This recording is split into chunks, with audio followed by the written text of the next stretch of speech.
Antes de comenzar, me gustaría agradecer a la doctora Alicia Alonso.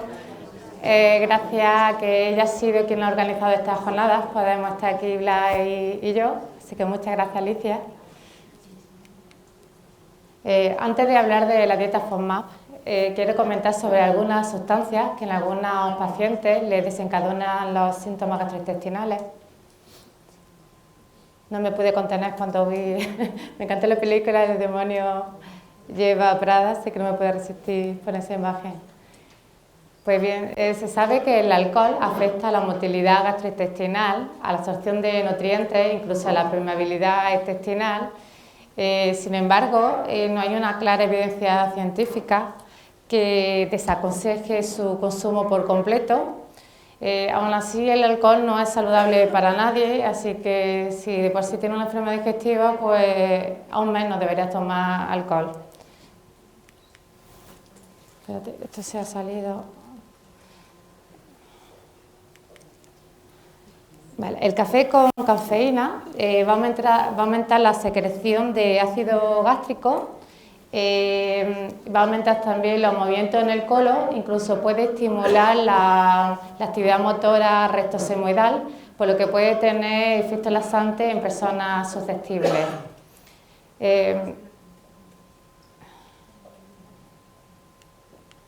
Lo que pasa es que realmente no se ha estudiado el efecto de la cafeína en estas personas, y lo que se dice es que se evalúe de manera individual si esa persona le desencadena síntomas o no, y en cualquier caso no se debe superar la dosis máxima segura para la población general, que son unos 400 miligramos, lo que equivale a unos 400 cafés fuertecillos. Por ejemplo, los cafés que... A ver, lo voy a señalar con el puntero. Los cafés estos que vienen preparados suelen tener unos 80 miligramos. Como veis, es parecido a la cantidad que tiene una lata. Esto va por cantidad de ración normal. Una lata de Red Bull tiene también unos 80 miligramos. El té negro tiene aproximadamente la mitad. Esto equivale a una taza de 200 mililitros. Que es un mito que el té negro tenga más cafeína que el té verde o incluso el té blanco, porque incluso en un estudio se vio que el té blanco podía tener hasta más cafeína. Depende del proceso de elaboración. Y la Coca-Cola, esto que vale un vaso de Coca-Cola, el problema es que si tomas bastante, por fin puedes tomar mucha cafeína. Aún así, ya comentaré más adelante que las bebidas carbonatadas están bastante desaconsejadas porque a muchas personas les causan molestias digestivas.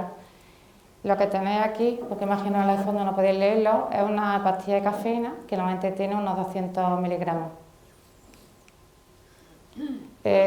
A muchos pacientes, cuando se les preguntan en encuestas para hacer el estudio, asocian la ingesta de alimentos picantes con dolor abdominal y reflujo gastroesofágico.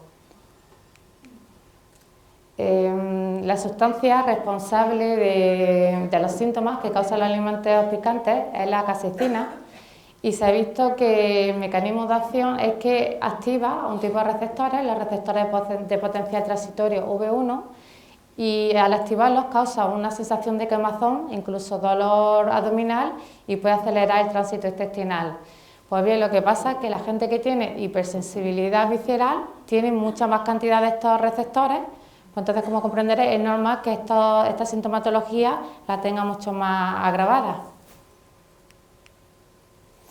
El problema es que los estudios que se han hecho con la capsaicina, con los alimentos picantes, se han utilizado dosis muy elevadas de picantes y no tenemos datos sobre el efecto que tendría un consumo habitual de alimentos picantes en estos pacientes. Incluso en el caso específico del pimiento rojo se ha visto que hasta puede tener efectos saludables y beneficiosos si se consume de manera crónica, aunque este efecto analgésico puede que sostenga a expensas de un aumento inicial del dolor en las primeras semanas de tratamiento. Igual que con el alcohol y la cafeína, hay que evaluar la tolerancia individual de cada persona. Y también se tiene que tener en cuenta que si alguien dice, uy, yo no puedo tomar alimentos picantes como el ajo o la cebolla porque me sienta mal, puede que sean las formas que contiene en lugar del picante lo que está haciendo que se ponga malo. Hay muchos tipos de fibra y cada tipo de fibra tiene un efecto muy diferente, y el grado de tolerancia va a variar muchísimo de un tipo de fibra a otro.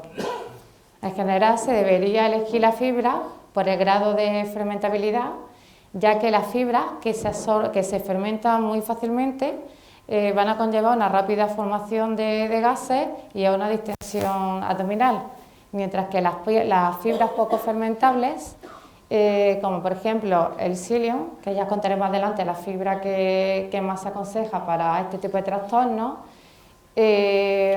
apenas da problemas de flatulencia, aunque hay que empezar a consumirlas de manera muy poquito y aumentando su consumo de manera gradual, porque al principio te puede dar la sensación de hinchazón si no estás acostumbrada.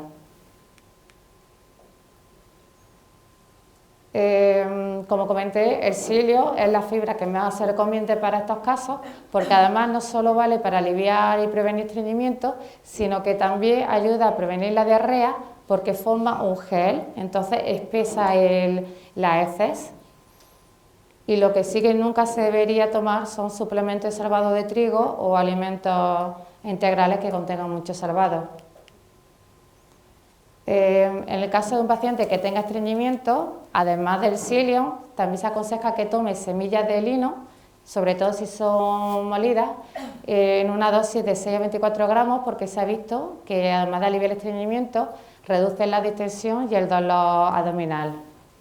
Eso sí, tenéis que tener paciencia, porque a veces hasta los 3 meses no manifiesta su beneficio, y en algunos casos puede tardar hasta 6 meses en que se manifiesten los beneficios de la semilla de lino. A mí personalmente me gusta mucho más la semilla de chía. Lo que pasa es que el estudio, el que incluye aquí, se ha realizado con la semilla de lino, entonces tengo que hablar de la semilla de lino, pero si nos fijamos en la cantidad que tienen de FODMAPs, la semilla de lino tiene mucha más cantidad total de FODMAP, específicamente galactanos, y más de 15 gramos, que equivale a una cucharada, ya le puede causar problemas debido a la fermentación en muchas personas. Realmente lo que se aconseja al día es hasta 2 cucharadas de semilla de lino. Entonces, ¿qué es lo que podemos hacer? Es tomarlo en 2 tomas distintas y asegurarnos que en esa misma comida, si va a meter semilla de lino, pues no ponga otro alimento que sea rico en FODMAPs. Y también lo que debéis hacer es probar con la semilla de chía, que realmente lo que tiene es fructanos y en menos cantidad. Si ya habéis sido evaluados por un dietista nutricionista y os ha dicho que, mira, los fructanos los toleráis fatal, no los toleráis, pero los galactanos pues sí que los toleráis perfectamente. Entonces, a pesar de que la población en general se tolera mejor las chías, en este caso específico sería mejor las semillas de lino, porque es lo que tiene galactanos que sí que toleráis, quizás porque tenéis una microbiota con bacterias que sí que tienen muchas alfa-galactosidasas, que ayuda con la digestión de las semillas de lino.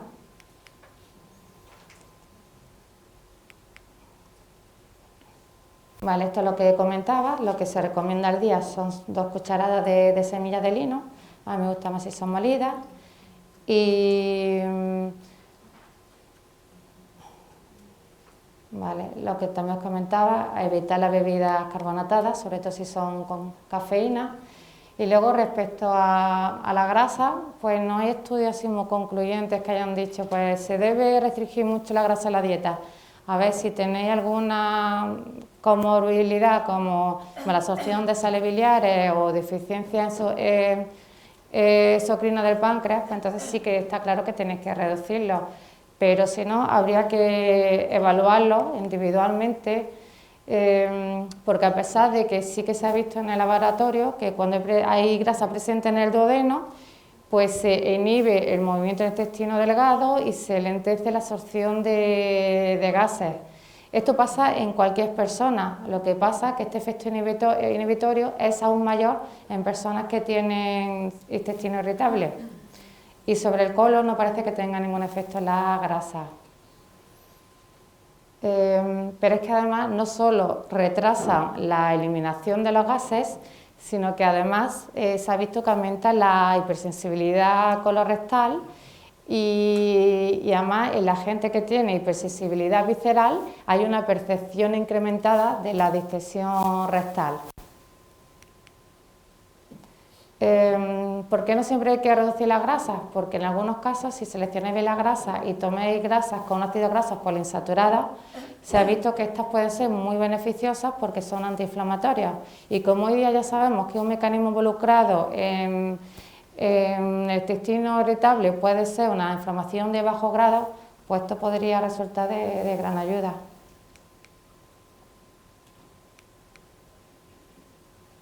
La dieta FODMAP no excluye totalmente los lácteos. Lo que pasa es que en la primera fase, la fase de eliminación, solo se puede tomar lácteos con muy bajo contenido en lactosa, y luego ya en la segunda fase ya se reintroduce la lactosa y evaluamos si ese paciente la tolera o no.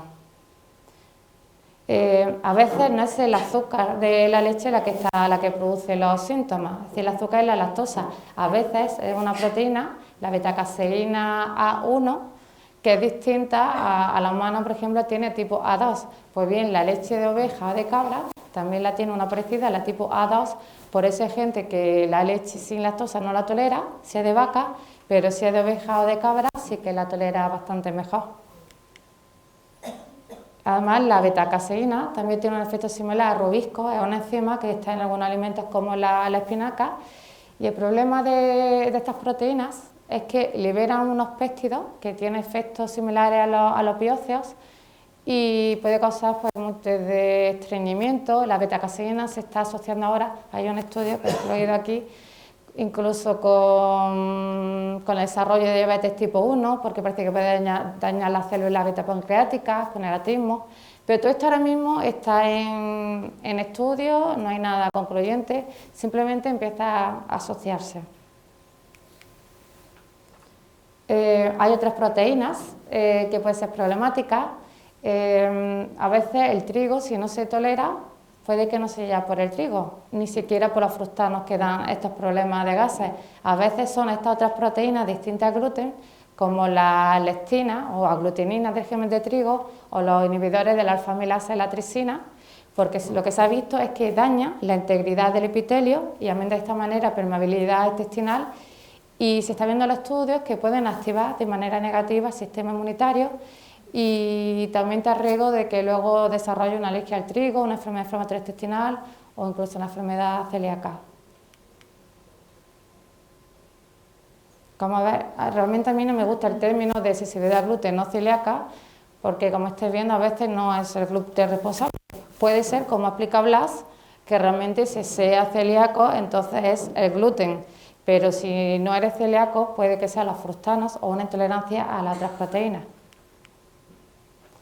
En general, una actividad física leve y moderada es muy positiva. ¿Por qué? Porque mejora y acelera el tránsito intestinal. Para la gente que tiene tendencia a estreñimiento le va muy bien, además facilita la eliminación de los gases, disminuye la distensión abdominal. En el caso específico del yoga, que se ha estudiado en algunos estudios, pues bien se ha visto que puede mejorar tanto los síntomas gastrointestinales, que lo han puesto a nivel de la dieta FODMAP en cuanto al control de los síntomas. Al igual que técnicas relajantes que incluyen la meditación, son fundamentales por este eje intestino-cerebro tan importante que hay, que por supuesto los nervios nunca van a ser la causa de estos problemas, pero sí que son un factor agravante. ¿Qué pasa? Que lo mismo que un ejercicio físico moderado, como puede ser dar un paseo a paso ligero, va a ser muy beneficioso, por eso es que mejora el tránsito intestinal. Si el ejercicio físico es demasiado intenso, en algunas personas puede empeorar bastante los síntomas y puede dar lugar a lo que se conoce a la diarrea del corredor, que es lo que le pasa a muchos corredores de larga distancia, que se tienen que parar a mitad de camino porque le viene esta necesidad urgente de defecar. Y nada, estas son unas recomendaciones para la población general, que en estos casos pues, se debería aplicar más, un mínimo de 30 minutos al día, unos 5 días a la semana, y bueno, estos realmente son mínimos. Y hasta voy a explicar la dieta baja en FODMAP, porque aunque hay muchas terapias nutricionales para este tipo de enfermedades, esta es la que se ha visto en estudios que es más efectiva en la mayoría de los síntomas, sobre todo para síntomas de distensión o de hinchazón, de diarrea, de dolor abdominal. Para el estreñimiento, si está muy bien diseñada, si suplementa por ejemplo con el psyllium, también ayuda mucho, pero a veces hay que ayudar de otros suplementos, pero específicamente para la diarrea es la que se ha visto que es más efectiva. Pues bien, los FODMAPs son unos azúcares pequeños y unas fibras que se caracterizan porque son muy fermentables por las bacterias y además como se absorben tan mal o algunos de ellos no se absorben en absoluto, pues les van a llegar al colon donde están las bacterias esperándoles. Pero es que además algunos de ellos, como la fructosa, los alveolioles, tienen mucho poder osmótico, por lo que van a tener mucha agua al intestino y esa agua va a producir que se expanda los intestinos y si tiene hipersensibilidad visceral, eso ya te va a producir dolor independientemente de que luego se absorba o no, porque el agua ya la ha traído y eso ya te puede producir dolor. ¿Qué pasa? Que si luego además tienes una mala absorción, pues esos gases ya sí que te van a distendir y van a empeorar los síntomas, pero aunque lo absorbieras perfectamente, esto ya, sobre todo en el caso paliales y la fructosa, ya te puede dar dolor por este agua adicional que atraen. Bueno, aquí tenéis de dónde viene el acrónimo, he puesto ejemplos de algunos alimentos. El trigo, la cebada y el centeno son los cereales que contienen más cantidad de fructanos. Luego todas las legumbres contienen galactanos, también están unos frutos secos como por ejemplo las almendras. Luego voy a contar consejos, técnicas culinarias para que podáis tomar legumbres que sí que se pueden tomar. Y bueno, he querido poner aquí el ejemplo de la piña deshidratada, porque aunque cuando está fresca se tolera perfectamente, normalmente se puede tomar hasta 150 gramos, si está deshidratada, como se concentran tantísimo los fructanos, 20 gramos ya pueden causar sintomatología. La lactosa está dentro del grupo de los FODMAPs. Si alguien se ha hecho el test del aliento y ves que tiene buena tolerancia a la lactosa, pues quizás no tiene por qué quitársela en esta primera fase, pero lo que sí que no debe hacer es tomarlo a la vez que otro alimento que tenga FODMAPs. Es más, la lactosa no debería quitarse por completo porque si no sí que os podéis hacer completamente intolerante a la lactosa. Tenéis que evaluar cuál es la cantidad máxima que podéis tomar sin que os produzca sintomatología y no tomarlo a la vez que los otros FODMAPs. Y luego aquí tenéis ejemplo de algunos alimentos que tienen fructosa. Os he puesto los espárragos porque es casi que el único vegetal que contiene fructosa, esto y la cachofa de Jerusalén. Pero normalmente donde está la fructosa es en la fruta, por supuesto, en la miel, en el sirope de agave. Pero es que además donde hay fructosa muchas veces también está acompañada de sorbitol, como la pera, la manzana. El sorbitol en general está en las frutas que tienen hueso. El aguacate tiene mucho sorbitol, las ciruelas, el albaricoque, los melocotones. Hay excepciones de frutas que tienen mucho sorbitol y no tienen hueso, como la mora. De hecho, tienen tanto sorbitol que tan solo una mora os puede poner malísimo. Y luego aquí tenéis el ejemplo de un par de alimentos que tienen manitol, son los dos vegetales que tienen más manitol, la coliflor y los champiñones.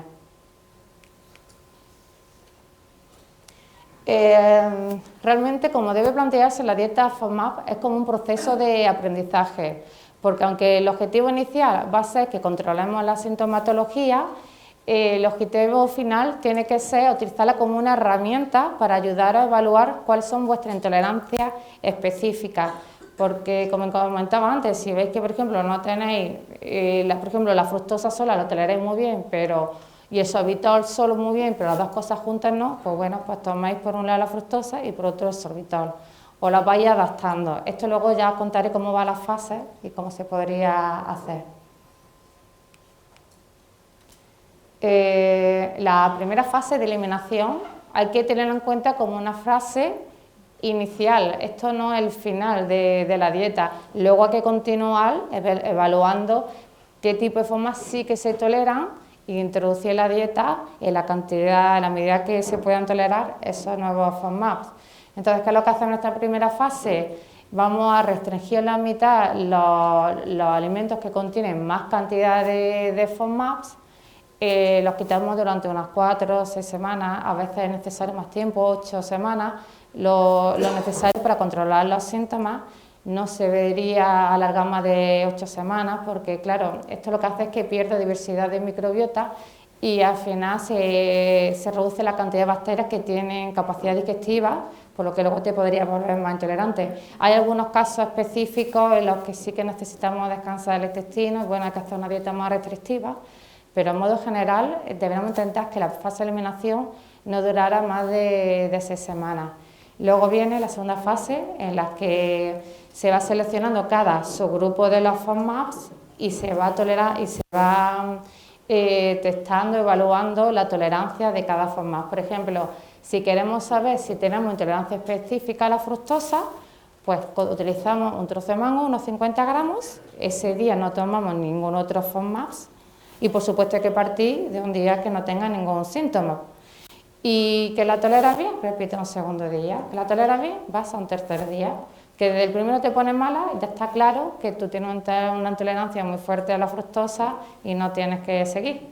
Y nada, siempre que dejar un cuarto día de descanso por si tuviera efectos retrasados o acumulativos. Y así vamos uno por uno. Para evaluar el sorbitol, pues podemos utilizar el aguacate. Para evaluar el manitol, pues por ejemplo la coliflor. Y así vamos viendo qué FODMAP toleramos mejor y cuál es peor.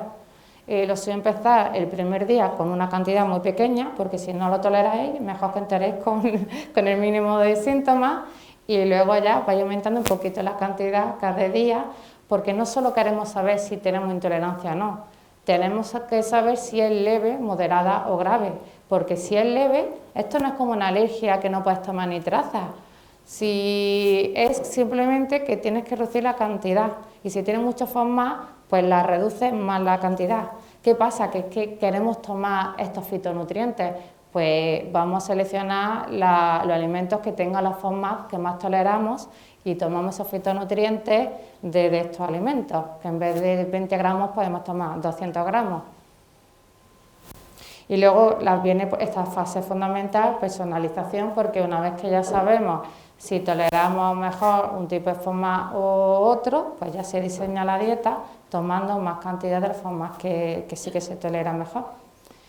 Pero es que aquí no acaba la cosa, es que a los 6 meses en un futuro habría que reevaluar la intolerancia, porque a veces cuando ya le hemos dejado de descansar el intestino y ya no estamos dando alimentos que son agresivos para él, pues a veces se repara. Y muy frecuentemente en el caso de la lactosa, pues luego se vuelve a tolerar, porque en muchas ocasiones la intolerancia es secundaria a un daño en la mucosa intestinal. Pues entonces no lo vamos a decir adiós para siempre, vamos a reevaluar y a lo mejor no podéis tomar un vaso de leche entero, pero a lo mejor al café sí que podéis echarle un poquito, pues hay que reevaluarlo. Y con el resto de las FODMAPs también, porque a lo mejor lleváis una alegría y podéis ampliar la cantidad de FODMAPs que podéis tomar. El diario es una herramienta fundamental, no solo para vosotros, para que os deis cuenta de, mira, cada vez que tomo este tipo de alimentos me da estos síntomas, sino cuando vaya al nutricionista para nosotros es básico, porque lo vamos atando cabos. Digo, cada vez que tomas más de 100 gramos de berenjena y más de 40 de maíz se pone malo, creo que tienen como un sorbitol. Digo, pues me ahorro luego este de provocación porque yo ya sé que por ahí van los tiros. Y vamos afinando. Bueno, esto ya he explicado el mecanismo fisiológico BLAS, simplemente recordaros que si un alimento tiene igual o más cantidad de glucosa que fructosa, se va a tolerar mejor. Entonces los listados, las que solo ponen la cantidad de fructosa, pues no da igual, porque si tiene más cantidad de glucosa, va a tener mucha posibilidad de que se pueda tolerar. Pero además esos listados no valen, porque ¿y si tiene sorbitol? ¿Y si lo tiene manitol? El ajo no tiene fructosa, pero tiene fructanos, que se toleran incluso peor. Entonces esos listados, romperlos porque no valen para nada. Porque, como veis aquí, si la fructosa está acompañada de cualquier tipo de FODMAPs, va a aumentar muchísimo la sintomatología. ¿Por qué he puesto aquí ejemplo de la tarta de manzana? Porque la manzana tiene tanto fructosa como sorbitol. Luego tiene aquí las pasas, que tienen muchos fructanos, pero es que la harina de trigo también tiene fructanos. Y ya, bueno, para remataros, le añadimos la lactosa del helado y antes que termine el pastel vais por pata al baño. Y luego lo que decía, mira, aquí he puesto ejemplo del mango junto al sorbitol, porque hay quien el mango solo lo tolera muy bien, porque hay quien tolera bien la fructosa sola y hay quien tolera muy bien solo el sorbitol. Pero como el sorbitol, como ha explicado Blas, comparte el transportador de la fructosa y disminuye su absorción, cuando se toma conjuntamente, ahí es cuando da síntomas. Por eso insisto en la importancia de que tenéis que evaluar vuestras intolerancias específicas, porque así vais a poder tomar mucha más cantidad de alimentos FODMAP una vez que conozcáis vuestra intolerancia específica. He puesto esto porque, claro, yo digo, si la glucosa ayuda a la absorción de fructosa, pues a todo el mundo se le enciende la bombilla diciendo, pues ya está, pues yo ahora aquí a mi mango le echo un chorreón de glucosa, que destroza lo mismo en nombre del glosajón, y así me hincho a mango. Pues realmente, aunque en persona, esto se ha estudiado, la Universidad de Monash, que es la que ha hecho más estudios sobre la dieta FODMAP, de hecho es que la ha diseñado, vio que sí, efectivamente en personas sanas mejora la absorción de fructosa. Pero claro, ¿y si tus síntomas son quizás por esta distensión que produce el agua? Porque lo que se resultó es que no mejoraba los síntomas en los pacientes que tienen, bueno, intestino irritable o este conjunto de sintomatología. Así que no es la prueba. Bueno, estas charlas no me voy a entretener mucho porque esta es la siguiente, ya la he comentado en otras charlas, simplemente es que hay muchas cosas que no vaya a poder tomar, pero siempre hay alguna alternativa, como por ejemplo los FODMAP no se acumulan por igual en todas partes de la planta, normalmente se acumulan en el bulbo, pues bueno, pues en lugar de cebolla utilizáis las puntas verdes de la cebolleta, que se toleran muy bien un manojo, y como eso, pues bueno, siempre sustitutivos.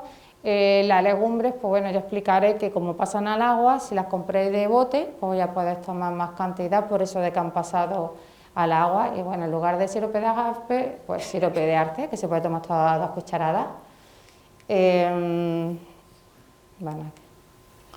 Voy a poner ejemplos solo de la fruta porque no tengo tiempo a comentar de todos los grupos de animales, pero para que veáis que es todo cuestión de cantidad. Si la dosis es suficientemente pequeña, se va a poder tomar, teniendo en cuenta de que esto se suma a los FODMAP de los otros alimentos.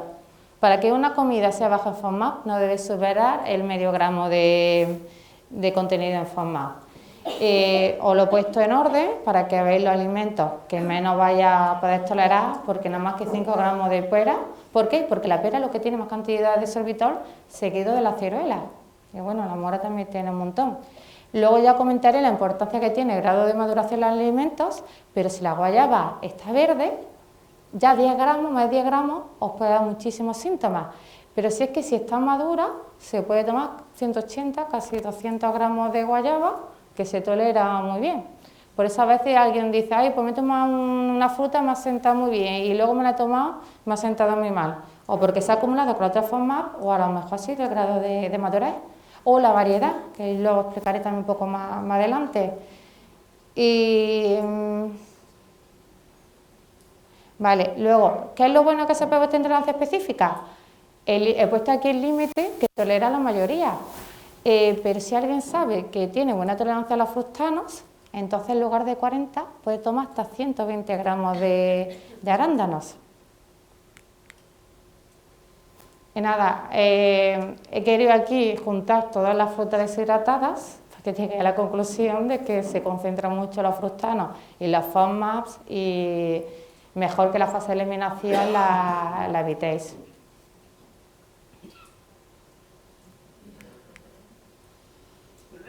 Vale, aquí ya tiene una cantidad moderada de FODMAP, entonces incluso la fase de eliminación se podría tomar, pero en cantidades muy pequeñas.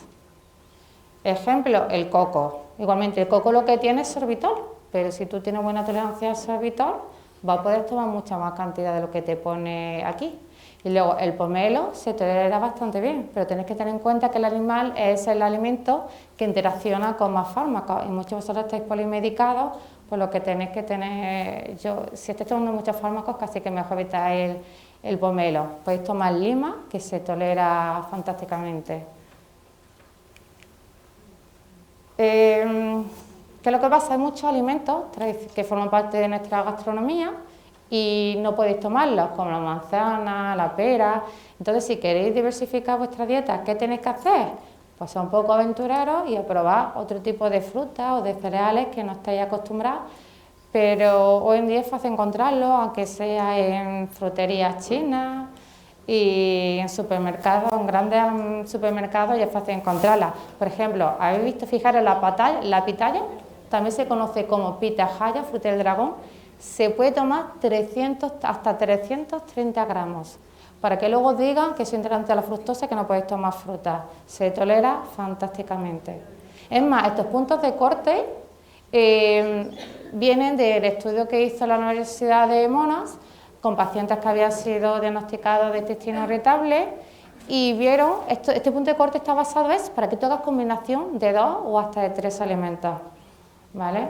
Lo que pasa es que si había alargado demasiado la dieta restrictiva y vuestro cuerpo ya no estaba muy acostumbrado, habéis perdido un poco la capacidad digestiva de la microbiota, pues no empecéis por esta cantidad, empezad por la mitad de las dosis que digo aquí y ya vais probando. Que tomáis, por ejemplo, 60 gramos de melón cantalupo y no os sienta bien, probad otro día con 30.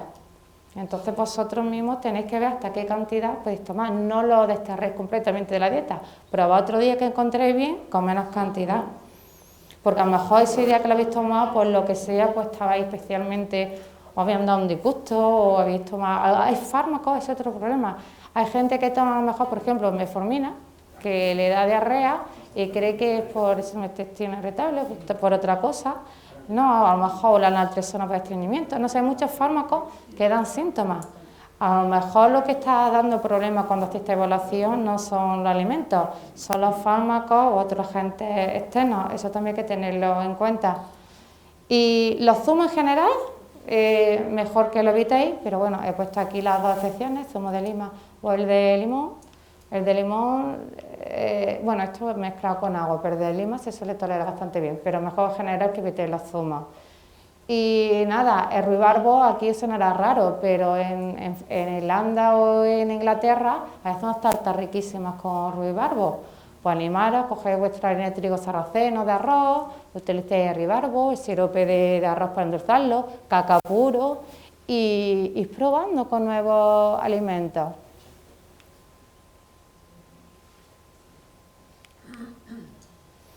He puesto esto para que veáis la importancia que tiene tanto la variedad como el grado de maduración.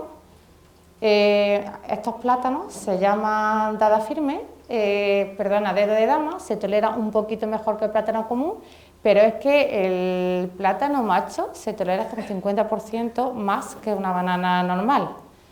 Y para que se tolere bien tiene que estar firme. Un plátano normal de unos 100 gramos normalmente se tolera muy bien, pero si está muy maduro solo se tolera la mitad o un tercio. En general, lo que tenéis que tener en cuenta es que algunos FODMAPs, como los fructanos y los galactanos, pasan al agua. Entonces, ¿qué no se puede hacer? Alimentos que tienen muchos fructanos, como el ajo, la cebolla, el puerro, el apio, hacer una sopa, porque aunque luego los quitéis, esos fructanos ya se han quedado en el agua. ¿Qué es lo que sí que podéis hacer? Cocer siempre bien las verduras, luego descartáis ese agua y como resulta que las FODMAPs no pasan al aceite, pues poner un ajito ahí infusionado, lo dejéis macerando en la aceitera y luego para darle sabor, pues lo salteáis y lo freís con el aceite con sabor a ajo. He puesto aquí este ejemplo para que veáis la importancia que tiene el procesado de los alimentos.